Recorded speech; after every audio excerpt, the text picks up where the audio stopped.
Salut, moi c'est Giro, enfin Guillaume, Giro c'est mon nom de famille. Ça va faire maintenant 8 ans presque que je travaille sur internet. Je suis consultant SEO, donc ça veut dire que je positionne des sites web sur des mots-clés dans les moteurs de recherche, grosso modo. Je suis aussi un grand passionné de rap et ça va faire 6 ans que je suis freelance. Ça fait longtemps que je veux me lancer sur YouTube et avec la nouvelle année, je me suis dit que c'est le moment de prendre des vraies bonnes résolutions et donc de passer à l'action en créant cette première vidéo. L'idée pour cette première vidéo, c'est de démarrer par un bilan, une rétrospective des 12 derniers mois environ. Comme ça, je peux regarder un peu dans le rétro, voir les bons points et les mauvais points aussi pour moi, et je pense que c'est une très bonne chose. Sur cette chaîne, je vais pas faire un 100% focus travail. J'adore mon taf, c'est pas le souci, mais je pense que parler de travail H24 tout le temps, ça devient un petit peu chiant. Pas mon délire. Moi, je veux inclure dans ma chaîne YouTube des angles un peu plus sympas peut-être. Parler de vlog aussi, pourquoi pas, de voyage, d'introspection si c'est besoin, si j'en ressens le besoin. En gros, j'ai envie de me laisser guider par mes envies sans être freiné par une seule ligne éditoriale. La présentation et l'introduction étant faites, on peut rentrer dans le cœur de la vidéo qui va être scindée en 4 grandes parties. Mon activité, CDI, freelance, combien d'argent j'ai fait en 2024 en étant transparent à 100% sur mes revenus, sur l'avant, après impôt, tout ça, vous saurez tout. Mes projets annexes, donc ce que je tente de développer à côté de mon activité principale. Ma vie perso, un petit peu, relations amicales, amoureuses, santé physique et mentale, et surtout équilibre de tout ça. Et pour terminer, mes aspirations pour 2025. On va remonter à août 2023, parce que c'est à cette date-là que j'ai démarré un CDI dans une grosse agence web, après une longue période de 100% freelance, et j'ai fait le choix de partir en CDI pour 3 grandes raisons. La première, la solitude. Je venais de faire 3 ans en 100% télétravail et en freelance, et vraiment, j'étais seul chez moi à travailler, c'est-à-dire que du coup, mon bureau, donc mon lieu de travail et mon lieu de vie étaient au même endroit, donc vraiment mon lit et mon bureau étaient à 5 mètres l'un de l'autre. Donc c'était un peu compliqué à vivre, honnêtement. Et l'envie de retrouver un rythme de travail et des collègues devenait vraiment très présente. C'est un truc que j'ai pu trouver en agence. J'avais des collègues vraiment super cool. J'ai fait des super rencontres, même des gens qui sont devenus des potes par la suite. Donc vraiment, pour le coup, j'ai vraiment trouvé ça là-bas. Mais j'ai un petit regret, c'est le fait de ne pas avoir trouvé, à mon goût, assez de SEO vraiment passionnés avec qui avoir des discussions enflammées sur des sujets fun et complexes. Que ça soit sur des updates Google, sur de la R&D qu'on fait en perso ou pour l'agence. Je n'ai pas trouvé assez à mon goût. Après, je suis vraiment très demandeur pour le coup, peut-être pour ça aussi. J'ai peut-être pas échangé avec les bonnes personnes, peut-être, parce que oui, dans l'agence, il y avait des passionnés, c'est certain, des gens très doués, mais j'avais quand même une frustration par rapport à ça. En gros, ça m'a manqué un petit peu. La deuxième, pour les compétences. C'est un fait, travailler dans une grosse agence, ça te fait devenir meilleur. Tu apprends des process bien huilés, des méthodes de travail qui sont elles aussi bien huilées, tu rencontres des problématiques que tu n'as jamais vues auparavant, tu bosses avec des gros clients et en gros, tu deviens clairement un meilleur SEO. Perso, j'ai beaucoup appris techniquement en SEO, mais surtout en termes de gestion client. Là où en freelance, je tournais environ à 2, 3, 4 clients mensuels, en agence, j'étais plus autour de 15 clients par mois à gérer. Plus ou moins, et donc de fait ça m'a permis du coup de m'adapter à la situation, d'apprendre des process et de m'organiser beaucoup mieux qu'auparavant. En définitive, je suis devenu clairement, je pense, un meilleur SEO, c'est certain même. Malgré tout, le modèle agence, je pense, en tout cas tel que je l'ai connu, n'est pas fait pour moi. Pour plusieurs raisons, mais particulièrement pour une. Stop!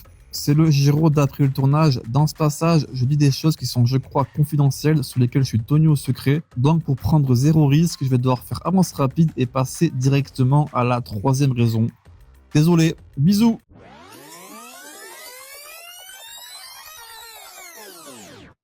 Et la 3e raison, plus pragmatique, c'est le fait que je voyais arriver une baisse dans mon activité de freelance. J'avais perdu un de mes gros clients quelques mois auparavant, et la prospection commerciale, chercher d'autres clients, c'est un truc que j'aime pas du tout. Combiner ça aux 2 raisons précédentes, c'est ce qui m'a poussé à rentrer en CDI en agence. En parallèle du CDI, j'ai aussi cumulé du freelance avec un seul client parce que j'avais pas le temps d'en prendre plus que ça. Un client historique avec qui je travaille depuis environ 5-6 ans, pour lequel je m'occupe de la stratégie SEO, mais pas que. En vrai, je fais un petit peu tout ce qui touche au web chez eux. L'avantage, c'est que c'est un client historique, donc ça fait 5-6 ans qu'on travaille ensemble. On se connaît bien, la confiance est mutuelle. Et du moment que je délivre comme il faut, que les résultats sont là, je travaille quand je veux, où je veux, et il n'y a aucun problème. Ce client me prenait et me prend en soi toujours environ entre 10 et 15 heures de travail par semaine. Donc, je bossais pour ce client après mon job en CDI, donc le soir. et les week-ends quand j'avais le temps également. Voilà donc pour mes activités et maintenant on va voir combien d'argent exactement j'ai généré en 2024 avec tout ça. Pour mon CDI, j'ai été embauché à 34 000 € brut annuel. J'avais des primes qui ont pu gonfler ce chiffre-là, mais quand on fait une moyenne, ça revient environ à 2300 € net par mois avant impôt. On verra après le calcul des impôts. À ça vient donc s'ajouter mon client freelance dont je parlais précédemment. Ce client, je le facture tous les mois 1000 €. Alors oui, c'est très peu rapporté au TJM, mais vu que c'est un client historique avec des conditions particulières et je suis aussi, je suis intéressé sur le chiffre d'affaires de la boîte, j'ai accepté d'avoir un TJM comme celui-ci, mais c'est le seul à avoir un TJM pareil. Sur ces 1000 € là, il y a 23% environ qui partent automatiquement à l'URSSAF. C'est cadeau. Pourquoi? Je sais pas trop, je comprends jamais rien à ça, mais bon, c'est comme ça. Malte me prend aussi 2% parce que je passe par eux pour la facturation. Et il y a 30 € qui partent en moins dans la facture finale parce qu'on mutualise l'achat d'un outil avec mon client. Ce qui nous fait un total de 729 € net par mois, soit 8748 € par an. À côté, j'ai aussi quelques petites rentrées d'argent assez légères, une presta ponctuelle, une intervention en école et un tout petit peu d'affiliation qui nous ramène, je crois, à 905 € brut. Ce qui nous ramène avec l'URSSAF, qui arrive encore une fois à prendre 23%, à 687 € en 2024. Avant impôt, mes revenus 2024 s'élèvent donc à 37 035 €. Maintenant, niveau impôt, j'ai pas de prélèvement à la source. J'y comprends pas grand chose, mais d'après estimation de mes revenus, en tout cas en salarié, je devrais payer 1291 € d'impôts. Et pour mon activité de freelance, si je comprends bien, je ne suis pas redevable d'impôts. On fait donc le calcul suivant, 37 035 € moins 1291 € d'impôts, et on obtient mon résultat net de l'année 2024 qui s'élève donc à 35 744 €. Lissé sur 12 mois, ça nous fait un revenu net à 2978 €. 3000 € par mois net, perso, je trouve que c'est vraiment un revenu super cool. Certains diront que c'est pas assez par rapport à mon job, par rapport à mon expérience.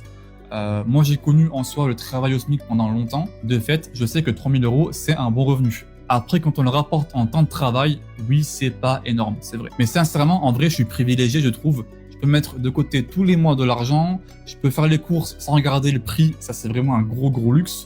Je peux encaisser une grosse dépense d'argent sans trembler aussi. Il y a plein de gens qui ont du mal à finir les fins de mois. Moi, je fais tout ça. Franchement, je m'estime déjà privilégié. Après, est-ce que je veux plus? Évidemment, je veux plus. Mais travailler toujours plus pour gagner plus, ça m'intéresse pas.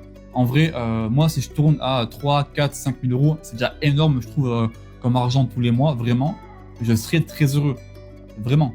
Si je peux avoir un tel revenu en faisant ce que j'aime et en ayant du temps pour moi à côté, franchement, c'est golden. Après, il faut savoir que derrière ces 3000 € là, j'ai mes dépenses comme un humain lambda, donc le loyer, la nourriture, les factures, tout ça.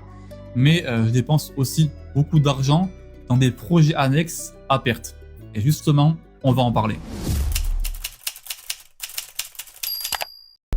Au niveau de mes projets annexes, voilà ce que j'ai. Le premier, c'est mon MediaRap. Ceux qui me connaissent sur les réseaux ou dans la vraie vie savent que j'ai créé un MediaRap il y a 5-6 ans. C'était un projet, et c'est toujours un projet 100% passion. Ça n'a jamais été un projet qui avait initialement le but de devenir rentable, dans lequel je suis pas seul, il y a d'autres passionnés qui ont rejoint l'aventure, et heureusement d'ailleurs. Mais je dois avouer qu'avec le temps et sa petite croissance, j'ai par moments cru que je pouvais en vivre. J'ai mis vraiment beaucoup d'argent et de temps dans ce projet jusqu'à m'oublier moi-même et perdre le sens des priorités. Par moments, je mettais l'argent dans le média pour payer le local, pour payer la rédaction, pour payer du matériel, pour payer les déplacements, pour payer plein de choses différentes, alors que moi-même, j'avais pas assez d'argent pour finir le mois. J'en suis arrivé donc à faire une sorte de burn-out à cause de charges mentales trop élevées. Et surtout, je me suis rappelé de ce qu'a dit un grand sage. C'était au stud comme à l'usine, Babylone a gagné. Tu vas baiser Kim K. J'ai de fait décidé de lever grandement le pied en 2023 et même 2024 pour ma santé mentale. Même si je suis pas seul dans le projet, il faut toujours une personne pour un peu tenir la barque, pour un peu driver les contenus, les équipes, etc. Et donc, depuis mon arrêt, on n'a pas trouvé de remplaçant, de personnes qui pouvaient assumer ce rôle pleinement, parce que c'est un rôle où on est peu ou pas rémunérés, qui demandent beaucoup de charge mentale, beaucoup de temps. Et ben, souvent, arrivé à un certain âge, les gens, le bénévolat, ben, ils en ont marre et c'est normal. J'aimerais vraiment trouver un système pour que ce projet soit pas à l'abandon, pour qu'il soit réanimé, parce que c'est quand même mon projet passion, c'est mon bébé, j'ai pas envie de le laisser comme ça. Et donc je pense qu'en 2025, il va falloir vraiment faire un choix sur est-ce qu'on arrête la machine et hop, on clôt le débat, pardon, ou soit on trouve un système pour le réanimer et pour qu'il reprenne une seconde vie. Voilà. Mes autres projets annexes, ça concerne beaucoup mon activité de SEO. Comme je l'ai dit avant, je suis un passionné, donc j'aime beaucoup travailler sur du SEO, même hors de mes clients. J'aime bien lancer des sites web, j'aime bien faire de la R&D, j'aime bien regarder des vidéos sur le sujet. Mais comme j'en parlais avant, j'ai ce syndrome de l'objet brillant qui m'empêche d'avancer correctement. Grosso modo, je trouve un projet sympa, par exemple, je vais me lancer dessus. Et au bout de 1 mois, 2 mois, je vois une autre idée apparaître qui a l'air encore plus géniale parce que j'aime beaucoup la nouveauté. De fait, je vais mettre de côté le projet initié 2 mois avant et je vais redémarrer un projet. Sauf que de fait, le projet démarré il y a 2 mois, mais il n'est pas abouti, il n'est pas terminé, il n'a pas encore éclos. De fil en aiguille, j'arrive avec plein de projets entamés qui n'ont pas été à leur terme et donc je dépense beaucoup d'argent pour démarrer, pour lancer ces projets-là à perte tout le temps. Parce que du coup, évidemment, un projet, ça met du temps à éclore, à prendre vie, en tout cas un projet sérieux. Et de fait, si tous les 2-3 mois, je passe d'un projet à un autre, d'une idée à une autre, évidemment que rien ne fonctionne vraiment et donc je suis clairement à perte. Ça sera donc une de mes grandes priorités pour 2025, c'est arrêter de m'éparpiller, arrêter de vouloir tout faire en même temps et pour au final du coup ne rien faire vraiment. Voilà pour mes activités annexes du coup. Je trouvais ça important de montrer ça pour contrebalancer avec tout ce qu'on voit sur les réseaux, les réussites de tout le monde, c'est génial, les gens réussissent, c'est vraiment génial. Mais il y a aussi la réalité, moi j'en suis une, du fait qu'on peut aussi, malgré l'expérience, mais pas faire des gros chiffres d'affaires, pas avoir des projets faramineux. Et c'est ok, je prends le temps que j'ai besoin pour le faire. Maintenant je sais où est le problème et du coup je vais essayer de le régler pour qu'en 2025, je puisse enfin mener des projets à terme, quitte à en avoir moins, mais qui fonctionnent vraiment. Sans transition très fluide, voire même pas fluide du tout, on s'en fiche, on va parler de vie perso, santé mentale et équilibre. Gros morceau ici parce qu'il s'est passé plein de choses en 2023 et en 2024. La première, c'est la séparation avec mon ex-copine en septembre 2023. On s'est séparés d'un commun accord, mais toujours avec beaucoup d'amour l'un pour l'autre. Donc ça reste quand même une séparation qui était quand même douloureuse. En dehors de ce point noir, lorsque j'ai fêté mes 29 ans en novembre 2023, j'ai réalisé qu'une seule année me séparait des 30 ans et de la symbolique qui va avec. J'avais un peu peur d'arriver à cet âge-là sans avoir accompli certaines choses, sans me sentir bien mentalement et physiquement. Et c'est pour ça que du coup, en 2024, j'ai pris la résolution que j'ai réussi à tenir de enfin me prioriser un petit peu et de prendre soin de moi. Et c'est donc la première année où j'ai tenu toutes mes résolutions. Je me suis mis au sport 3 à 4 fois par semaine, j'ai fait un bilan santé et soigné ce qui allait pas, j'ai passé mon permis, enfin, et j'ai globalement décidé de me prioriser un peu. Également, j'ai jamais été aussi stable financièrement qu'à l'aube de mes 30 ans, et donc, quand mes 30 ans sont arrivés, je les ai accueillis avec plus de sérénité et d'apaisement. Niveau relations amicales, pour le coup à Montpellier c'était un peu le point mort, mais j'ai heureusement fait des allers-retours régulièrement à Lyon pour aller voir mes amis. J'ai renoué avec une très bonne amie 7 ans après mon départ du Pays Basque, à Bali. Oui, parce que je l'ai pas dit, mais de base je suis originaire du Pays Basque, je suis né à Bayonne. J'ai passé jusqu'à mes 22 ans là-bas, et après je suis arrivé à Lyon. Et pour terminer aussi niveau relations amicales, il faut aussi dire que durant mon passage en agence, j'ai fait des belles rencontres de gens que je verrai sûrement à mon retour de voyage. Donc en termes d'équilibre, je pense être clairement sur une bonne lancée. J'ai l'impression de me chercher à nouveau à 30 ans. Et sincèrement, je pense que c'est une bonne chose. Je sais qui je veux être, je sais qui je veux devenir, de qui je veux m'entourer, quelles sont les valeurs que je défends. Et même si évidemment j'ai plein de défauts, c'est certain, je pense être quelqu'un de bien, globalement. Et en tout cas, j'aspire à devenir meilleur chaque jour. En résumé, si on place la séparation avec mon ex en 2023, 2024 est une de mes meilleures années et depuis longtemps, et ça fait beaucoup de bien. Pour la première partie de 2025, je pense que je serai sûrement en voyage, donc en Asie du Sud-Est. Là, actuellement, je suis en Malaisie. Après, je vais sûrement aller en Thaïlande, après au Laos, au Vietnam et au Cambodge. Et une fois que j'aurai fait ça, je pense que je rentrerai en France à l'horizon été 2025. Le but de ce voyage, c'est évidemment de découvrir le monde, de voir d'autres cultures et d'en prendre plein les yeux, mais c'est surtout aussi un moyen pour moi de me recentrer, de faire un peu d'introspection en m'écartant du tumulte et de la routine que j'ai en France. À mon retour de voyage, j'ai un projet depuis longtemps qui me trotte dans la tête, c'est celui d'acheter un van et de l'aménager. Comme ça, je pourrais être nomade en France et en Europe et même travailler de façon itinérante en étant totalement autonome. Après, c'est un projet qui coûte beaucoup d'argent, environ 10, 15, 20 000 euros. Donc, pour être sûr de le mener à bien, il faut que je fasse de l'argent de janvier à juillet, au minimum. Du coup, on verra en temps voulu. Côté pro, si j'arrive à stabiliser des revenus à 3 000 euros net par mois en étant en full freelance, mais sans travailler du lundi au vendredi en temps plein, je serai déjà très content. Vraiment. J'aimerais vraiment pouvoir développer cette chaîne YouTube et mes réseaux perso avec des vidéos sur le SEO, mais pas que. Et j'aimerais bien m'entourer d'un groupe de freelance avec lesquels on pourrait s'entraider, se capter et se tirer vers le haut. Pour 2025, j'aspire vraiment à trouver un équilibre pro et perso sain qui fonctionne. Me rapprocher de mes amis et de ma famille pour passer plus de temps avec eux qu'au travail, chose que j'ai un peu trop négligée ces dernières années. Donc 2025, on trouve enfin l'équilibre pro et perso pour s'épanouir correctement. Voilà pour cette première vidéo, je sais pas combien de temps elle va durer, j'espère pas trop long. Si jamais tu l'as kiffé, fais-le moi savoir, ça va me régaler vraiment. Pense à t'abonner et moi je te dis à très vite pour la seconde vidéo. Ciao.